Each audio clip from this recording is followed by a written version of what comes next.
एक खबर तो यह है कि ईरान के परमाणु ठिकाने से लीकेज की खबरें आ रही हैं, और दूसरी बड़ी खबर है कि इसराइल दावा कर रहा है कि उसने तेहरान के आसमान को अपने कंट्रोल में ले लिया है। यानी तेहरान के आसमान में ईरान के लड़ाकू विमान नहीं उड़ सकते। तेहरान एयरपोर्ट के पास धमाके की भी रिपोर्ट आ रही है। दोनों तरफ से हमले को लेकर जो दावे किए जा रहे हैं उनकी तुरंत पुष्टि संभव नहीं है। इसलिए इन खबरों को सुनते समय विकल्पों का भी ध्यान रखें कि शायद वैसा ना हो जितना कहा जा रहा है, और शायद उससे भी ज्यादा हो जितना कहा जा रहा है। इसराइल ने पहले दिन ईरान पर जब हमला किया तो नताज के परमाणु ठिकानों को भी निशाना बनाया। यहीं पर ईरान के परमाणु ठिकाने हैं। अब यह खबर आई कि कहीं इसराइल के हमले से इलाके में रेडिएशन का खतरा तो नहीं हो जाएगा। International atomic energy agency IAEA ने कहा है कि नताज में परमाणु संवर्धन केंद्रों को नुकसान पहुंचा है। इसराइल के हमले के कारण नताज के वातावरण में रेडियोधर्मी और रासायनिक मिश्रण हो सकता है। ऐसा हुआ तो वहां के लोगों के लिए खतरनाक हो जाएगा। इसे भी एक तरह से न्यूक्लियर अटैक के रूप में देखा जाना चाहिए। किसी भी हमले में परमाणु ठिकानों को लेकर यही खतरा रहता है कि अगर टारगेट किया गया तो इनके लीकेज से हवा, पानी सब प्रदूषित हो सकता है और बड़ी संख्या में लोग लंबे समय तक के लिए प्रभावित होते रहेंगे। IAEA ने कहा है कि यह बेहद चिंताजनक है। हमने बार बार चेताया है कि परमाणु ठिकानों पर हमला नहीं होना चाहिए, चाहे जैसे भी हालात हों। इसका इंसानों और पर्यावरण दोनों पर बहुत बुरा असर पड़ता है। रेडिएशन का स्थानीय इलाके में खतरनाक प्रभाव तो पड़ता ही है, मगर इसका असर वहीं तक सीमित नहीं रहता जहां हमला हुआ है। तो अब इसकी जवाबदेही कौन लेगा? परमाणु ठिकानों पर हमले को क्या न्यूक्लियर अटैक नहीं माना जाए? IAEA ने संयम की अपील की है और कहा है कि न्यूक्लियर ठिकानों की सुरक्षा को नुकसान पहुंचाने की कोई भी सैन्य कार्रवाई खतरनाक हो सकती है। केवल ईरान के लोगों के लिए नहीं, बल्कि पूरे क्षेत्र और उससे आगे के लोगों को भी नुकसान हो सकता है। रेड क्रॉस कमेटी ने अपने वेबसाइट पर लिखा है कि परमाणु प्लांट को नागरिक ढांचे के रूप में देखा जाता है। इस नजरिए से इन्हें हमलों से संरक्षण प्राप्त है। इन पर हमला नहीं होना चाहिए। परमाणु क्षमता से लैस दो देशों के बीच युद्ध से जिसकी चिंता रहती है वो यही है कि कहीं परमाणु ठिकाने पर बम ना गिर जाए। तब फिर जो रेडिएशन होगा वो दूर दूर तक के लोगों के लिए खतरनाक हो सकता है। 1977 में जिनेवा कन्वेंशन के तहत आर्टिकल 56 स्वीकार किया गया। इसके तहत एक प्रोटोकॉल तय हुआ कि न्यूक्लियर प्लांट पर किसी भी सूरत में हमला नहीं होना चाहिए। ऐसे हमले खतरनाक हो सकते हैं। इस आर्टिकल का उल्लंघन युद्ध अपराध माना जा सकता है। तो अब क्या होगा? इसराइल इसकी जिम्मेदारी लेगा? ईरान के परमाणु ठिकाने पर किस अधिकार से इसराइल ने हमला किया? अगर बड़ा नुकसान हुआ, रेडिएशन हुआ है, तो पूरे इलाके के लोगों पर असर पड़ेगा। उसकी जिम्मेदारी कौन लेगा? इसराइल ने बीती रात मशहद शहर के एयरपोर्ट पर हमला किया। मशहद ईरान के काफी भीतर का इलाका है। इसराइल की सीमा से 2300 किलोमीटर दूर धार्मिक केंद्र माना जाता है। इतने भीतर तक घुसकर हमला कर इसराइल दिखाना चाहता है कि ईरान के अंदर तक वह हमला कर सकता है। ईरान के हमले का असर भले मीडिया की रिपोर्टिंग में कम दिख रहा हो, लेकिन इसराइल की बेचैनी और चेतावनियों में ज्यादा दिखाई दे रहा है। आगे अंजाम क्या होगा? लेकिन अभी तक ईरान कमजोर नहीं पड़ रहा। एक सवाल है कि अगर इसराइल ने इतनी शक्तिशाली गुप्तचर सेवा बना ली है, टेक्नोलॉजी में महारत हासिल कर ली है, खतरनाक लड़ाकू विमान बना लिए हैं, पेजर से धमाका कर देता है, ईरान के ही सेना की टॉप लीडरशिप को उनके घर में उड़ा देता है। ऐसा नहीं है कि इसराइल ने अपने हमलों से चौंकाया नहीं, फिर भी वह इतना शक्तिशाली होते हुए ईरान से अकेला क्यों नहीं भिड़ रहा है? बड़ा सवाल है कि क्या इसराइल अकेले ईरान से भिड़ सकता है? इसराइल के पास अमेरिका की ताकत है, लेकिन ईरान अकेले दम पर 4 दिनों से अपनी मिसाइलों से सिहरन पैदा कर दे रहा है। युद्ध के समय की खबरों की पुष्टि मुश्किल है, लेकिन ईरान ने 300 से अधिक मिसाइलें छोड़कर तबाही मचाने का दावा किया है। उसके कुछ वीडियो बता रहे हैं कि इसराइल को कम नुकसान नहीं हुआ है। इसराइल की तरफ से ऐसे वीडियो भी जारी किए जा रहे हैं कि उसके नागरिकों को कोई फर्क नहीं पड़ रहा, वे सामान्य काम में व्यस्त हैं। लेकिन वीडियो इसके भी आ रहे हैं कि इस्राएली बंकर में भागकर शरण ले रहे हैं। आजकल इस्राएली अपने घर से ज्यादा घर के नीचे बने बंकरों में रह रहे हैं। इस समय एक बात नोटिस कर रहा हूं कि पश्चिमी मीडिया की रिपोर्टिंग में केवल इस्राइल नहीं है, ईरान का भी हमला है और उसके हमले से नुकसान की भी खबर है। एक तरफा जैसा कुछ नहीं दिखता। पश्चिमी मीडिया तेल अवीव से लेकर हाइफा सिटी से रिपोर्टिंग कर रहा है। बीबीसी की टीम हाइफा शहर से रिपोर्ट कर रही है, दिखा रही है कि शहर में भारी नुकसान हुआ है, बहुत सारी इमारतें गिर गई हैं, जलती हुई कारें दिखा रहा है बीबीसी। इसका मतलब है कि हाइफा शहर में नुकसान तो हुआ है। अब रही बात कि क्या हाइफा बंदरगाह को नुकसान पहुंचा है। ईरान का तो ऐसा ही कुछ दावा है, लेकिन हाइफा बंदरगाह के बंद होने की खबर नहीं आई है। इस बंदरगाह का संबंध भारत के अदानी समूह से भी है।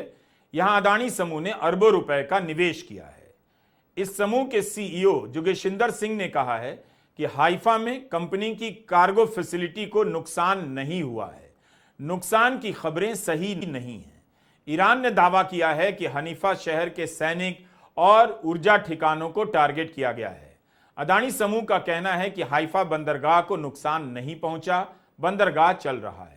मगर हाइफा में सही स्थिति क्या है, इसके बारे में कोई ठीक से नहीं जानता।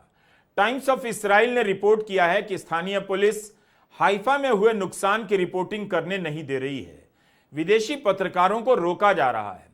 इस रिपोर्ट में बताया गया है कि मिसाइल अटैक पर लाइव रिपोर्टिंग करने वाले अंतर्राष्ट्रीय पत्रकारों को पुलिस हाइफा इलाके से हटा रही है।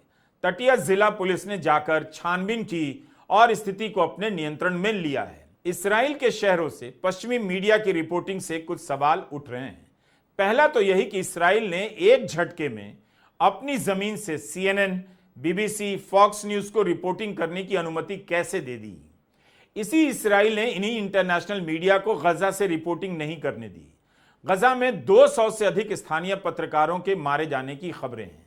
वहां के स्थानीय पत्रकार किसी तरह से रिपोर्टिंग कर रहे थे, ना वे बचे ना उनके परिवार। कितने ही सोशल मीडिया अकाउंट साइलेंट हो गए।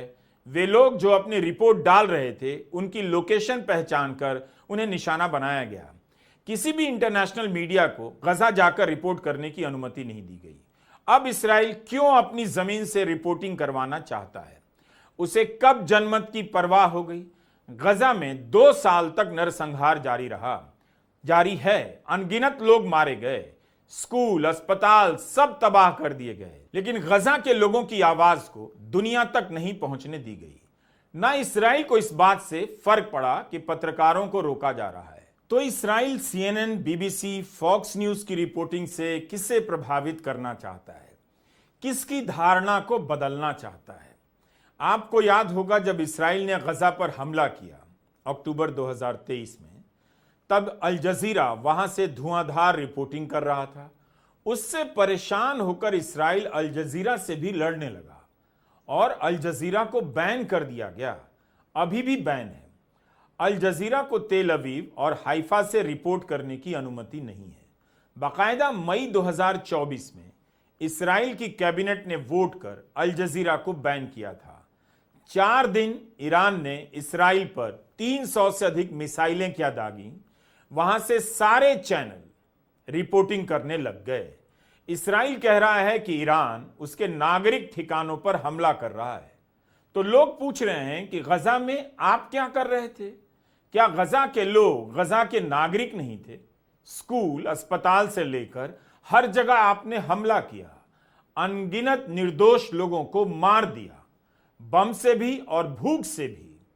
तब नागरिक ठिकानों और आतंकी ठिकानों में आपको फर्क नजर नहीं आया? इस्राएल ने जब ईरान पर हमला किया तब भी उसके नागरिक ठिकानों को निशाना बनाया।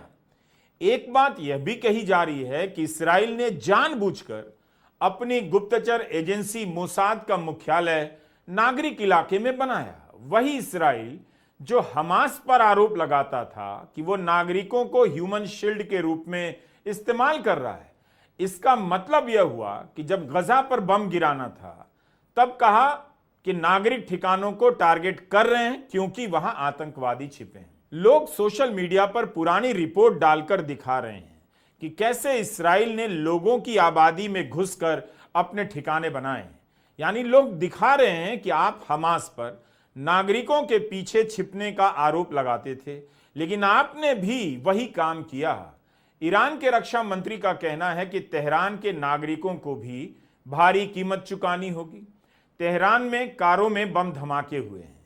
इस्राइल ने एक इमारत को निशाना बनाया जिसमें 60 नागरिक मारे गए, इनमें 20 बच्चे थे। तेहरान टाइम्स में रिपोर्ट किया गया है कि इस्राइल ने तेहरान में बच्चों के एक अस्पताल, हकीम अस्पताल पर ड्रोन से हमला किया। विशेषज्ञ कह रहे हैं कि यह अंतर्राष्ट्रीय कानून का उल्लंघन है, किसी के मारे जाने की खबर नहीं है। ईरान के विदेश मंत्रालय ने कहा है कि इस्राइल बच्चों को मार रहा है, पिछले 3 दिनों में कई बच्चों को मारा है। इन खबरों की पुष्टि कैसे की जाए, मुश्किल काम है, लेकिन हमले की तस्वीरें बता रही हैं कि आम लोगों को निशाना बनाया जा रहा है। ईरान और इस्राइल दोनों ने रिहायशी इलाकों को टारगेट किया है। दोनों की लड़ाई ने सीमा पर युद्ध की समझ बदल दी है। आमतौर पर युद्ध को सीमा और सीमावर्ती इलाकों तक सीमित माना जाता था, लेकिन ईरान ने अपनी क्षमता से इस्राइल की राजधानी तेल अवीव के भीतर मिसाइलें दाग दी हैं और इस्राइल भी तेहरान से लेकर ईरान के भीतरी शहरों को टारगेट कर रहा है। मतलब इस जंग में रिहायशी इलाके जंग के मैदान में बदल गए हैं। यही आने वाले समय में युद्ध का भविष्य होने जा रहा है। लड़ाई सीमा को लेकर होगी, मगर सीमा पर नहीं होगी। ईरान और इराक के भीतरी मोहल्ले में यह लड़ाई चल रही है। ईरान यह भी दावा कर रहा है कि अपने देश में सक्रिय मोसाद के 2 एजेंट को पकड़ा है। एक एजेंट इस्माइल फाखरी को फांसी दिए जाने की भी खबर है। ईरान की तरफ से वीडियो जारी किया गया है कि भारी मात्रा में विस्फोटक से भरा एक ट्रक जब्त कर लिया गया। इस ट्रक से 23 ड्रोन बरामद हुए हैं। इसके पहले भी ईरान के भीतर मोसाद के एजेंटों के गिरफ्तार करने का दावा किया गया था। तो दोनों तरफ से ऐसे ऐसे दावे किए जा रहे हैं जैसे आज ही सब कुछ मिट गया है। इस्राइल का तेहरान पर कब्जा हो गया है और मानो ईरान का तेल अवीव पर। इस्राइल ने ईरान में तबाही मचाई होगी क्योंकि वह सक्षम है, उसके पास अमेरिका की ताकत भी है, लेकिन ईरान कैसे तबाही मचा रहा है, उसके पास क्या कुछ है, इसके बारे में ठीक ठीक जानकारी की घोर समस्या है। ईरान की सैन्य क्षमता के बारे में भी और उसकी मिसाइलों ने सैनिक ठिकानों को कितना नुकसान पहुंचाया है उसकी भी जानकारी कम है। प्रामाणिक जानकारी की कमी है। इसके बाद भी दिख रहा है कि ईरान कमजोर नहीं पड़ रहा। उसकी मिसाइलें इस्राइल के अभेद्य माने जाने वाले सुरक्षा कवच आयरन डोम को छकाकर तेल अवीव से लेकर हाइफा सिटी तक पहुंच रही हैं।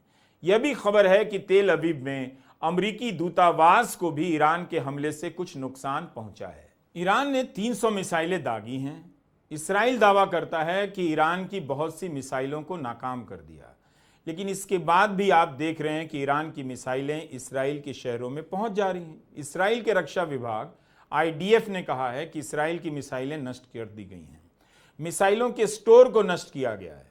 ईरान की मिसाइलों की 1/3 क्षमता खत्म कर दी गई है, ऐसा इस्राइल ने दावा किया है। ईरान के कई शहरों में 100 से अधिक सैनिक ठिकानों पर हमला किया गया है।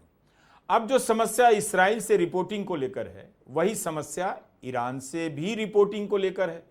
जैसे खबर आई कि ईरान ने दावा किया है कि उससे पाकिस्तान ने कहा है कि अगर इस्राइल ने परमाणु हमला किया ईरान पर तो पाकिस्तान भी परमाणु हमला करेगा ईरान की तरफ से। अब पाकिस्तान ने इसका खंडन कर दिया है कि ऐसा कुछ भी नहीं कहा है। जब इस्राइल ने ईरान पर हमला किया तब कहा गया, लोगों ने कहा कि ईरान युद्ध का रास्ता नहीं लेगा क्योंकि उसके पास क्षमता नहीं है, लेकिन उसने रास्ता लिया और इस्राइल को जवाब दिया।